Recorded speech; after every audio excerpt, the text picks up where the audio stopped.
Welcome to Still with Purpose. This is Amanda and Christy. Our goal is to dig deep and discuss real, raw subjects in pursuit of greater self-awareness, positive transformation and healing, and to link arms and journey with you to find purpose and passion in life. Today, we're going to talk about how long have you been hiding out of shame? Amanda, what is our quote today? All right. I'm living and healing out loud because silence nearly destroyed my spirit. So we talked about secrets last week, and we thought we'd keep going a little bit, pretty close to the same subject, but talking a little bit more around shame and how shame stops everything. And I've learned through my healing journey that silence is not the way to heal. Isolation, silence, numbing out, all the things is not really the best way to heal. So the shame aspect of things is what stops you from doing everything. And, I've been on social media since Facebook was started. And I've been in personal development since 2007. So I know that vulnerability and secret exposure and getting rid of shame in your life is humongous for your growth and healing. And I've done vulnerable content for probably that whole entire time. And I still only get responses of like maybe 10 to 15 people, even though I have 2,000 people following me. And that is something the enemy has used many times, saying, why are you doing this? Like, no one wants to read your content. No one wants your vulnerability. You're not doing good for the world. You're just using it to get attention, or you like being a victim, or all the things that people can say to you when you start going through your healing journey, which I told you on the last week, is shame's going to come up the second you start trying to heal, because shame is the number one tool that the enemy uses to shut you up. And to be very aware of it in your healing journey of, oh, is this shame talking? And then you can stop the madness and say, no, I'm going to keep going because I feel like this will help one person even. I know that from my own experience, shame, or even the thought of feeling shame, the fear of shame turns into anxiety. And anxiety will keep, or has kept me in the past from doing certain things or going after certain things or saying certain things. And so, sure, Satan loves that, shutting people up who might otherwise have really positive impacts on other people or a positive outcome in their life or the life of somebody else. But, it starts with that shame, like, oh, well, what if somebody thinks poorly of me? Or what if I get embarrassed? Or who knows? But that fear of shame then leads to the anxiety around whatever it is and shuts you up, or has shut me up. Yeah.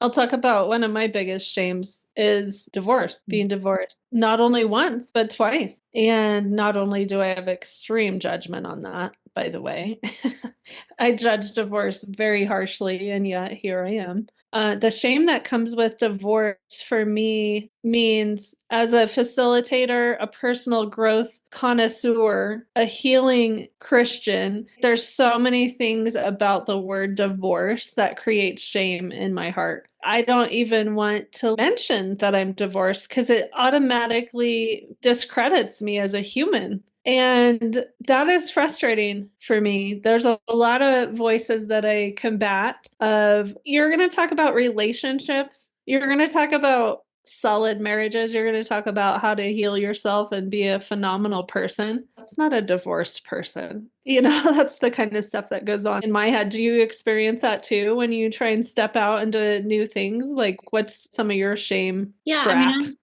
I have a lot of shame around, I've mentioned it on here before, that self-medicating with alcohol and just the cycle that I used to be in of like get through the work week. And I never drank a lot through the week. I didn't like how it affected me when I got up and needed to perform for work, but I certainly on the weekends made up for lost time, And speaking of lost time, have shame around, I could have been spending more quality time with my kids and as a family and with God and growing spiritually. So I have a lot of shame around just allowing myself to do that for so many years. So yeah, knowing that and being able to speak it out loud certainly frees me of a lot of that guilt, because now I can say I was wrong. And, I've asked God for forgiveness. And I do feel like I've gotten that forgiveness and God has given it freely, like we've talked about. But it doesn't take away that, wow, somehow I chose to do that and still have some shame around it for sure. And I don't know if we've talked about this, but do you think it's because of our own personal self-judgment that just fires up the shame? Because if we judge someone harshly on something, then I'm sure everyone else is judging me that harshly. But Yeah. really, they're walking around in their own shame and they could care less about your shame. It's so dumb, but it's so true. Well, going back to what, I don't know, I think you said it last week. Hearing other people's stories maybe makes us feel better. So then when Mhm. you're on the other side of that, it's like, does my story make that person feel better about themselves? Well, oh, that makes me feel even more shameful. So I think it's this feeding off of each other, and everyone's trying to justify their own secrets and shame. Their own filth. Yeah. Interesting. When you really kind of unpack these subjects on a deeper level, it just comes down to just smell your own armpits, just fix your own life. Once you do that, you can come at this world in a whole different way, maybe loving, maybe forgiving, maybe all the fruit that we would hope to have after going through all the work. By the way, you never arrive. That's not the end result, actually. It's just, how do you want to show up in this world completely covered in shame and negativity and all the qualities that do not serve you at all and actually make you an extremely mediocre person? Or, and I know that sounds very judgmental, but I want to encourage you that you playing a small game is not helping you or anyone. So it's important. It's important. You deserve full healing, and we deserve the healed you. We've talked a lot too about being humble and not approaching situations and other people like you have nothing to learn, that you know everything. I think hiding secrets and hiding shame can come across as this inflated confidence. And when you accept that I have secrets and I have shame around those secrets and I have regrets and I feel guilty about some of the choices that I've made, and I'm okay saying that to other people, that kind of releases all of that puffed upness and, I guess, the armor that you've put on yourself that comes across as this confidence or arrogance, perhaps. So I think it all goes hand in hand. Yeah, it gives people permission to understand that there's a new way of looking at it when you share your shame or secrets, even if they're not even close to the same thing. I can tell you right now, I just did my personality test, the Myers-Briggs, and it's the same thing I got 20 years ago, but I was so mouth on the desk of why I am the way I am, why I'm such a seeker of truth and healing and helping and empath and emotional and reading energy and all the terms that people talk about. And I think it said there's 5% or 12% people in the world that are like me. And we think so differently. We see the world so differently than a lot of people. And it's been kind of like, am I a weirdo? Should I have shame about being a weirdo or emotional or sensitive or super aware of my surroundings and energy? And my bullshit meter is pretty on point, like solidly. And should I apologize for that? Should I be shameful about that? Or can I look at it as a gift and really, really dig into my healing so that I could not be causing more pain in others, but actually creating a space for them to have freedom? I mean, obviously, that's only with God that your freedom comes, but we are used by God to support people and help walk them on their journey. So I just really turned around the shame of being divorced to, I'm not a failure at love. I actually did the work and figured out that I actually am an anxious attachment style that has been surrounded by avoidant men my whole entire life. I literally do not know how to attract a secure man until I'm healed. And that's why I've been doing the work for the last couple of years, because I know that I can be in my secure confident, kind, loving, all my gifts with a secure man. But it was not attractive to me when I was addicted to chaos and trauma and drama. Yeah, no, that makes complete sense. You were seeking a certain type of person that was filling a void, but that was coming from an unhealed place. So now that Yeah. you're seeking someone totally different. Yeah, my goal or my identity was wrapped up in my love can save a man. Mm. That's pretty cocky. Instead of buying into the shame story of I'm divorced, I'm a loser at love, I have nothing to give another human being. Can you imagine what a take that would be from my giftings to believe that stance and stay in shame around that?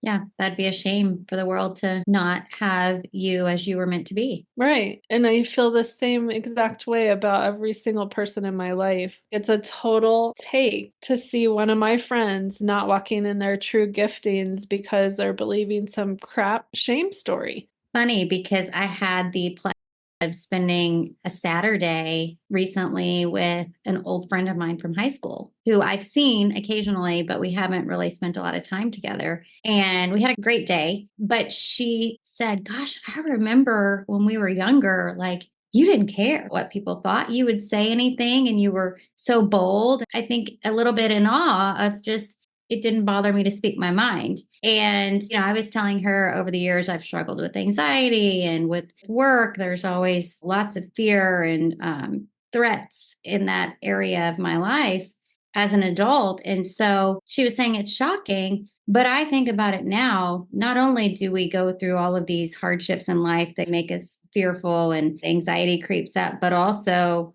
the situations we put ourselves in that create these secrets and shame, together, we become different people. And so it was a good reminder to me that, yeah, who I was when I was younger is more along the lines of who God made me to be. And as I go through more and more healing, I feel more back to myself where I can speak up and I can, from a healed place, be bolder about my own stories. Yeah, that's beautiful, actually.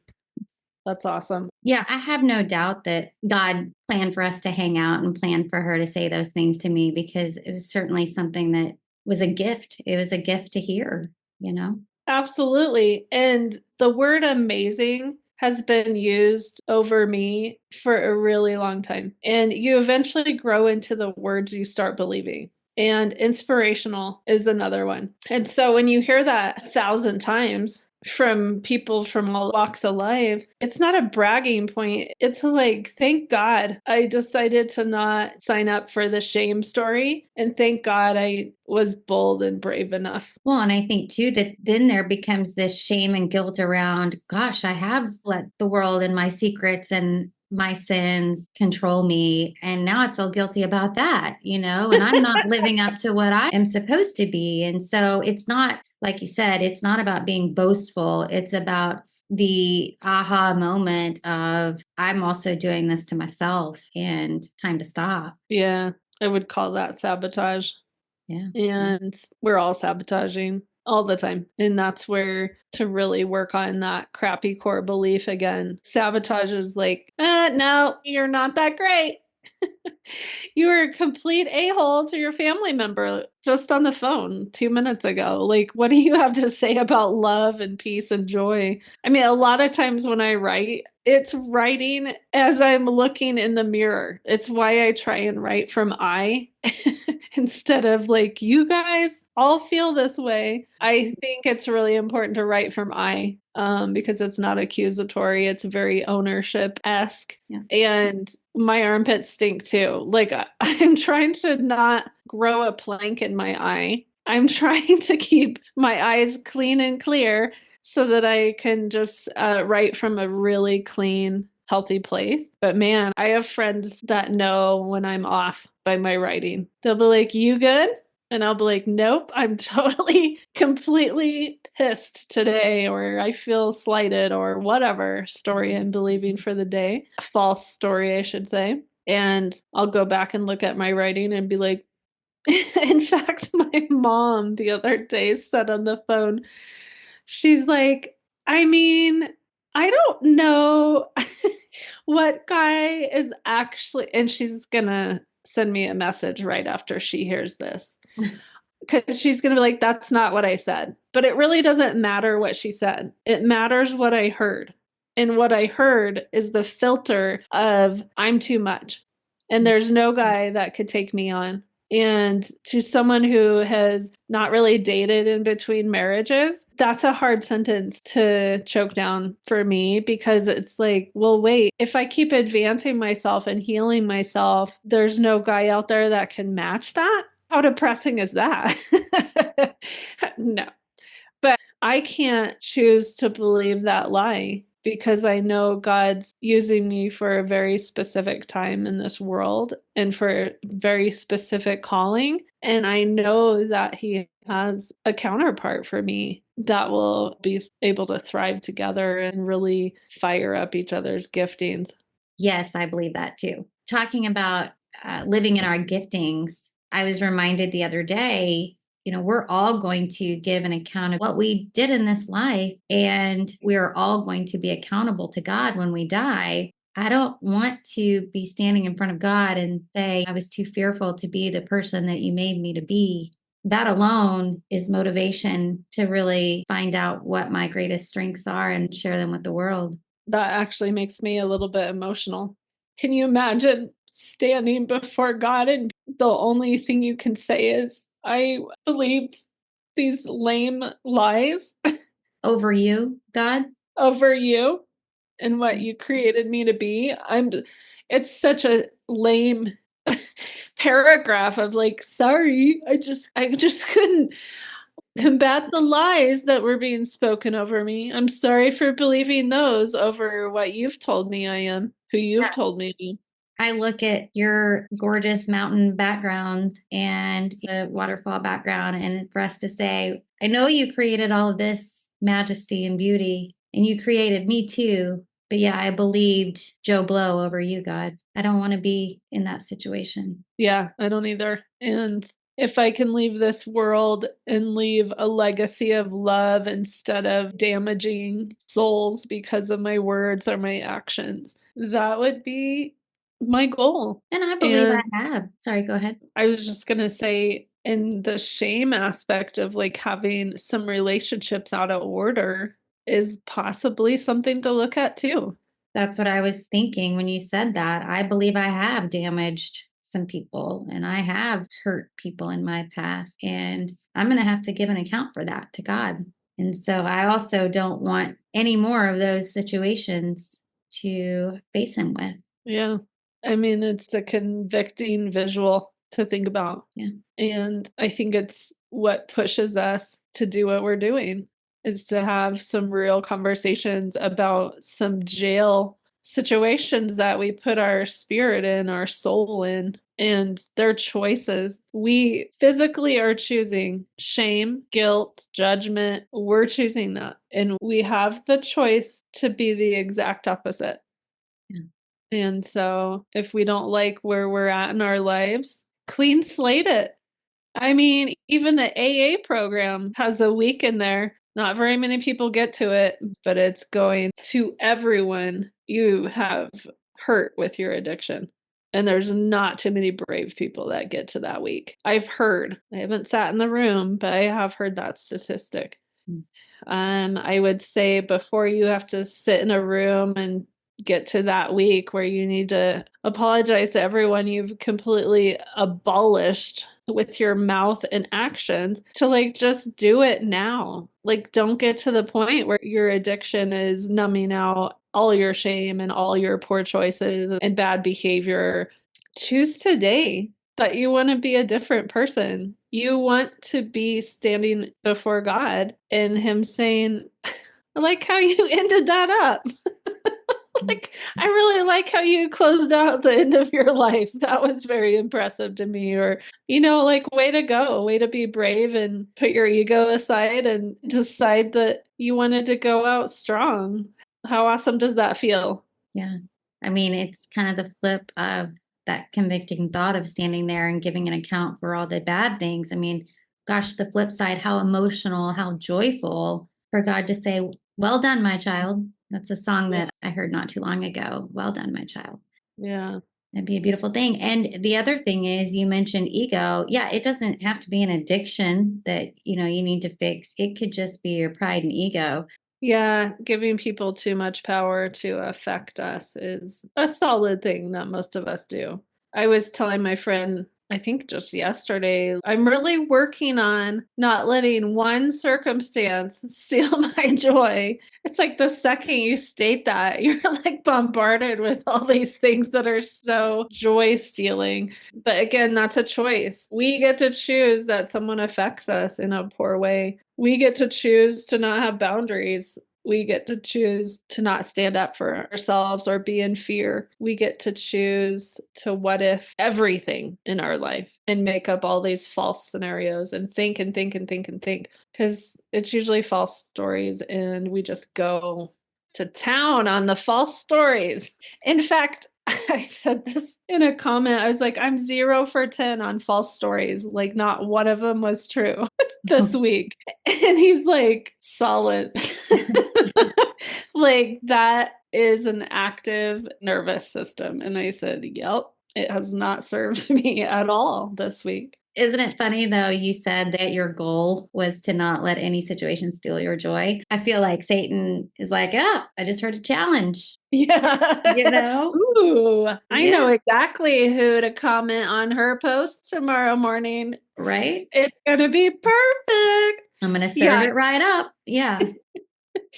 And by the way, I'm a firm believer that the enemy doesn't have to do much. Like, he just has to press that button in, and you're going to go off of it for 2 weeks, probably. He's busy doing other stuff because he knows you'll take yourself out all on your own. Okay.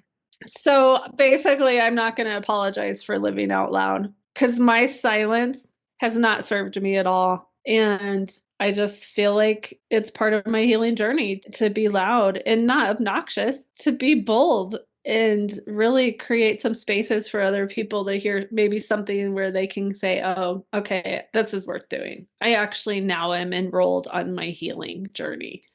I'm glad that we have this project together because this is allowing me to get back to speaking more of what's in my heart and on my mind and from God, what I'm feeling. And so back to like when I was younger. So this is not being loud. I don't think this is considered being loud, but it feels like being loud. And so I'm thankful for it. Yeah, being loud is actually requesting space in this world. And being loud sounds like an insult, but it's really using your voice. Being seen, being seen.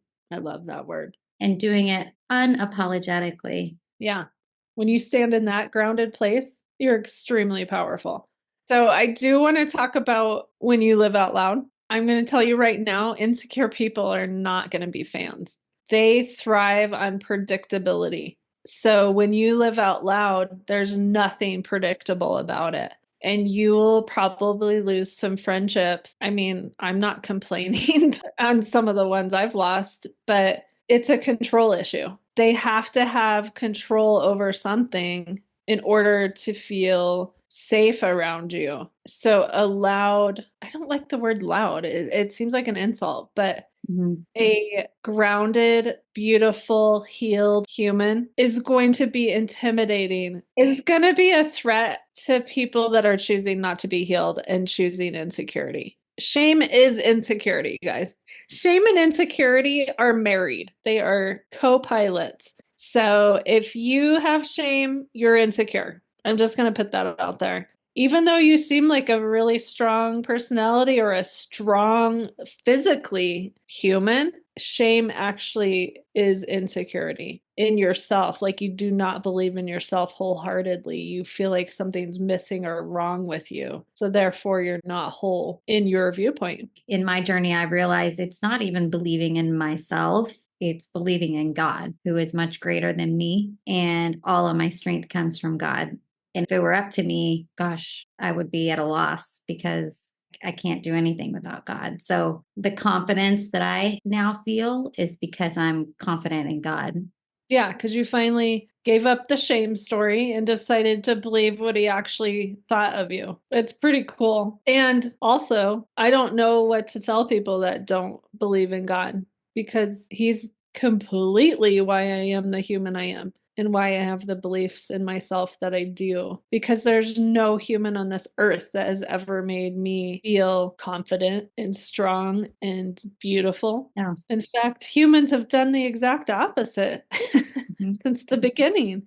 And, you and I both talked about how we were people pleasers. That has never served me well because in the end, people tend to not treat you the way that you feel like you should be treated. And so then you feel like that's what you deserve. And then that tears away at your self image and your self confidence because your confidence is in the wrong place. Yeah. I mean, there's some sayings out there that talk about show me the man you're with. And that's exactly your confidence level or your self worth level. Well, that's insulting. But it's like, I totally chose that man to be correct about my self worth. So we do choose the people to hang around us to speak into the belief systems that we have.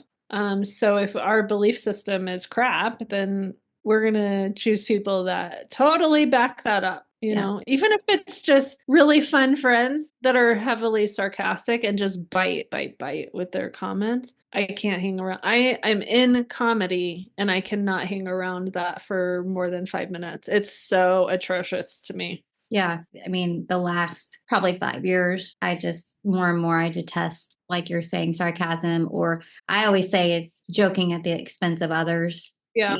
Cracking jokes that seem harmless or that, you call someone out and it's like, oh, it's a joke. No, it is Yeah. not a No, joke it's and it not. is not funny. Nope. Nope. There's always a point to be made for sure in a joke. There, it's 10%, if not more, true or your belief system about that person. But when people say you're really sarcastic, it's such an insult to me as a comedy oriented humor person. It's so insulting to me because sarcasm is unexpressed anger. And so when I'm in sarcastic mood, I'm usually self deprecating, not actually cutting down other people. But I usually stop them and say, is it sarcasm or wit? Because one is unexpressed anger and one is a talent. And they're like, oh, it's wit. It's wit. It's wit.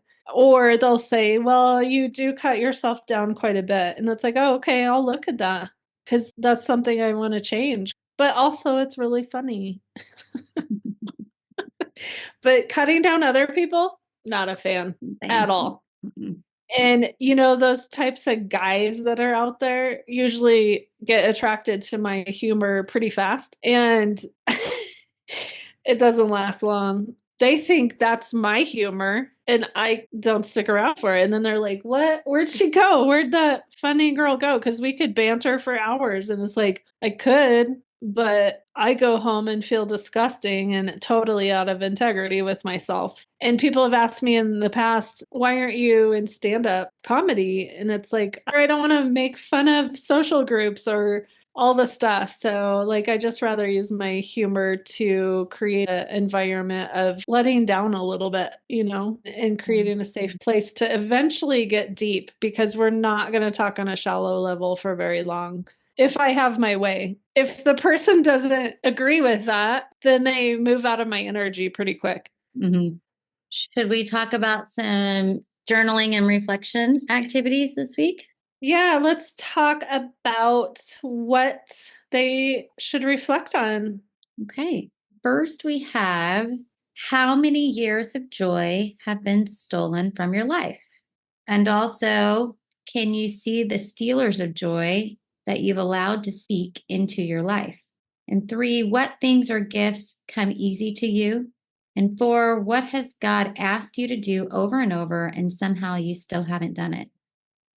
So, yeah, the last two questions are really about, well, we'll talk about humor real quick. Humor is a total gift. And my counterfeit of humor is sarcasm and anger and all the stuff. Like the pendulum swing can go way over. So then I'm not in my gifts. But if I stay in healed and joy and love, then humor is an absolute gift. So definitely look at the counterfeit of your gifts because you're going to be swinging back and forth on those all the time. So the question talks about what things and gifts come easily to you. Those are the things that when you're healed, you walk in very easily. And that's what God instilled in you to share with the world. And when people talk about their purpose and passion, they're always like trying to make it hard. It's like, no, it's the stuff you're really good at and it comes easy to you. It comes so easy to you that you don't think it's a gift.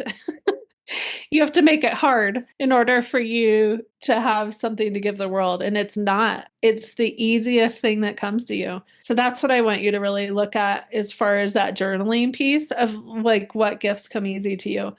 That's really interesting. I've never thought of it from that angle of, okay, well, what's the opposite of your gift or what's the counterfeit of your gift? If you're really trying to figure out what gifts did God give me, maybe think about it in that sense. Like when I'm at my worst, what do I tend to do most frequently? I'm going to have to think about that a lot. Yeah, it's a deep one. And also, if you're in your counterfeit more than you are your gifting, then you have no desire to do what God's called you to do. And so he's told you over and over and over, it's this, it's this, it's this. It's go bring love, joy, and peace to the world with your speaking and your humor and your writing. That's the gift I gave you. Okay, well, I actually want to choose to be bitter, sarcastic, and angry. So I don't feel like I have a calling. And he's like, cool.